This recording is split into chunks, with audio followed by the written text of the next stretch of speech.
Beneath the dazzling neon lights and the constant hum of excitement in Las Vegas, a hidden crisis is rapidly unfolding. Homelessness in Clark County has surged by 20% in 2024, marking one of the sharpest increases in recent memory. The city's glamorous image, built on entertainment and luxury, now stands in stark contrast to the harsh reality faced by thousands who call the streets, encampments, and underpasses their home. For these individuals, homelessness isn't just a statistic, it's a relentless daily struggle for survival, visible in every corner of the city, from the bustling downtown to the quiet outskirts. The support systems meant to help are stretched to their limits. Overcrowded shelters and long lines for basic necessities reveal a system overwhelmed by demand, while economic pressures, rising rents, stagnant wages, and a lack of affordable housing continue to push more people into homelessness every day. Residents are confronted daily by this growing divide. While tourists flock to the Strip for fun and escape, locals witness the increasing desperation and hardship in their own neighborhoods. This is no longer a hidden issue. It's a county-wide emergency that touches families, impacts small businesses, and threatens the very fabric of the community, leaving no one truly untouched. The question is urgent and deeply personal. How can a city built on dreams and fortune confront the nightmares faced by its most vulnerable residents? And what will it take to bring about real change? As the crisis deepens and the number of those affected continues to rise, the need for real, lasting solutions becomes impossible to ignore. The time to act is now. For residents living near encampments like those at Casa Bonita Apartments, homelessness is not just a distant debate or a headline on the news.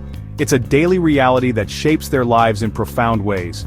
Every day, they witness the struggles of those living on the streets just outside their doors, and the challenges that come with it. Trash, discarded belongings, and unsanitary conditions have steadily eroded their sense of safety and comfort.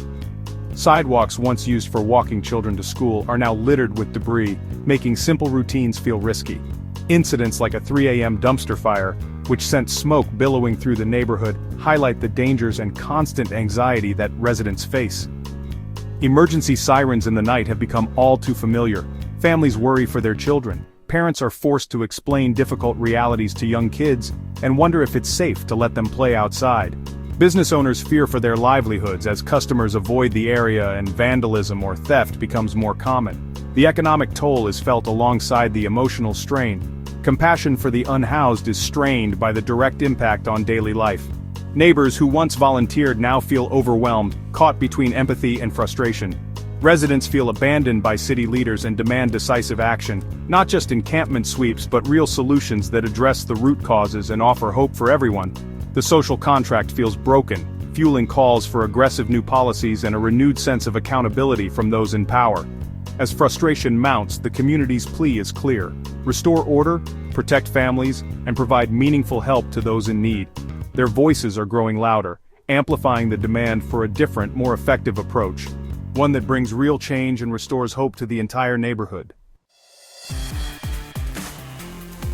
Former President Trump's response to the growing homelessness crisis is a sweeping executive order, designed to overhaul how cities and states address the issue. The plan is presented as a bold, uncompromising move to restore order and safety to American communities, signaling a dramatic shift from previous policies. Its stated goal: ending crime and disorder on America's streets, with a focus on visible homelessness and public safety concerns that have dominated headlines in recent years. The plan enforces a strict zero-tolerance policy for encampments, prioritizing rapid removal and direct federal intervention when local governments are seen as ineffective or unwilling to act. Civil commitment measures would allow for involuntary institutionalization of individuals with mental illness or addiction, aiming to get people off the streets and into treatment, even if against their will. The policy also bans federal funding for safe consumption sites, instead pushing for abstinence-based treatment programs and stricter oversight of rehabilitation centers. Supporters argue this approach restores public order, compels people into much-needed treatment, and addresses root causes, but critics warn it risks violating civil rights, causing trauma, and criminalizing poverty.